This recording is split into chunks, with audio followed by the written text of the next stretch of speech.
Mga kainday, andito na naman sa Inday siya sa Nepal Vlog. Kung sa kayong lahat mga kainday, naway nasa mabuti kayong kalagayan. Alam niyo ba mga kainday, nung isang araw may natanggap tayo ng blessings ng isang araw na ano ko na yun sa vlog ko.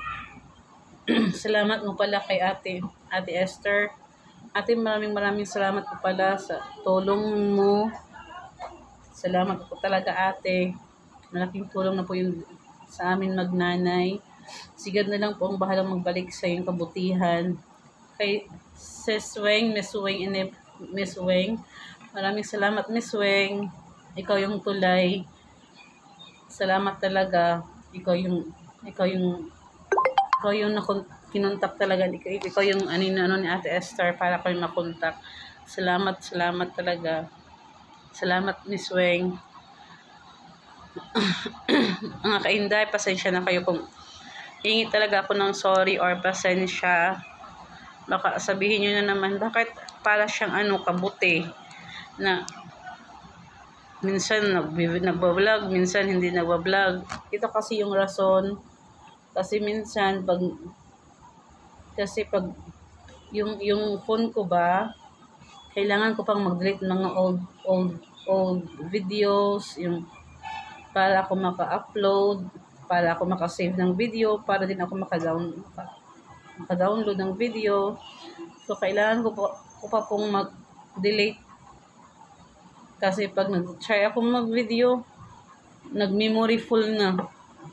Kaya ganun, kaya nag-delete ako ng mga old photos, old videos, yung mga blurred ba, mga blurry photos, blurry videos. Kaya minsan hindi ako makapag-upload. Tapos baka sabihin na naman, bakit pag may nagbibigay lang ng blessing nag-upload? Kasi kailangan din natin yung i-upload kasi para din makita ng yung mga kailangan din natin yung i-upload kasi para din makita nila na nagpapasalamat tayo sa kanila talaga. Kasi kagaya ko, hindi ko sila nakilala. Hindi ko sila nakikita kung sino ba talaga sila. Kung hindi ko sila kahit sa phone, hindi sila tumatawag sa akin. Kaya dito na lang ako magpapasalamat sa vlog ko.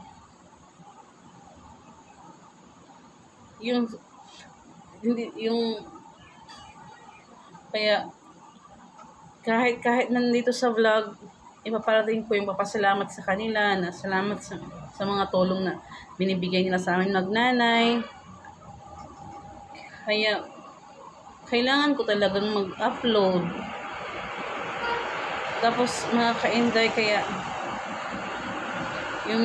nga minsan na din ako kasi dito sa bahay wala kaming wifi, tapos kailangan ko pang makiconnect doon sa kapitbahay namin, doon sa kabila ng wifi. Tapos pag nag-upload ako, kailangan ko pang pumunta doon sa kabila din para maka-upload ako ng video. Tapos minsan pag meron akong pera, bumibili ako ng MB, ng recharge, tapos inano ko sa MB para maka-upload ako ng video. Kaya unahan ko na lang kay mga kainday kung bakit hindi ako na mag-upload, bakit minsan na lang ako mag-upload. Yun ang rason. Kaya pasensya talaga kayo kung minsan hindi makakapag-upload. Minsan walang video, yung ganun. Kasi problema ko din itong phone ko. Itong phone ko kasi madaling ma-full yung memory. Kaya po pala, mga kainday, pumunta na po pala kanina doon sa school ng anak ko. Yung blessings po na binigay sa atin ni Ate Esther, binayaran ko din yung tuition fee ng anak ko. Kasi mga kainday, yung sa anak ko sa school, hindi kami pinabayad ng full. Kada bayad lang namin is 400. Minsan tinatatak lang ng in-charge na 400. Minsan yung resibo darating sa iyo ng 300, 200. Hindi magkapariha kasi alam nila na yung sa sitwasyon ko, alam ng eskwelahan yung sa sitwasyon ko. Kaya, hindi kami pinabayad ng full. Tapos, alam din nila na itong hotel na to, yung mga gamit namin, binibinta namin kasi na-explain ko na yun sa kanila. Kasi tinanong nila kung ano yung kinabubuhay ko, kaya inexplain ko sa kanila lahat. Sa principal at saka sa in charge.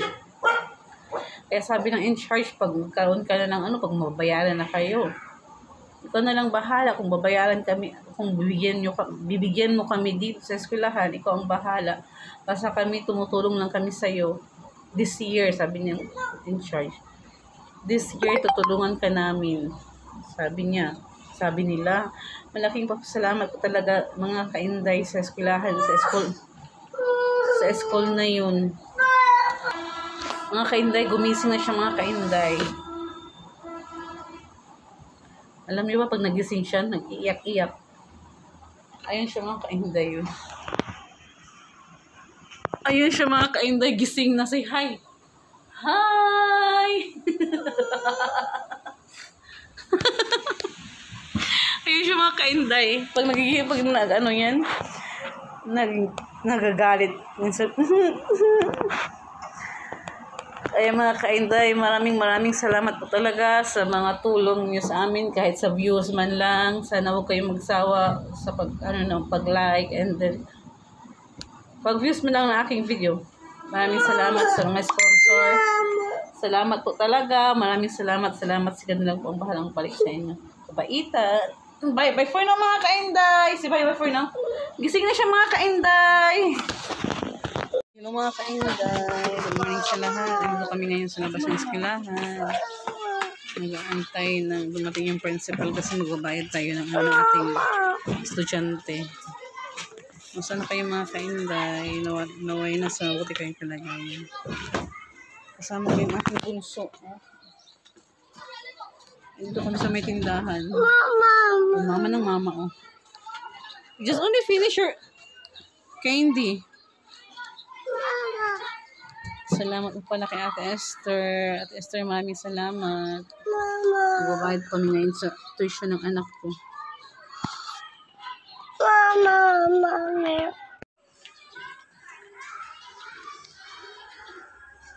Ayun yung eskwelahan mga kainday.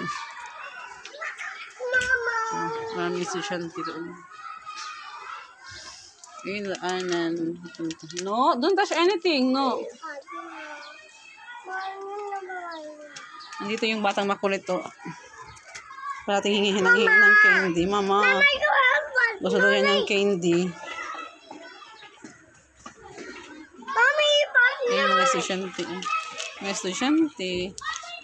Papasok ng mga estudyante.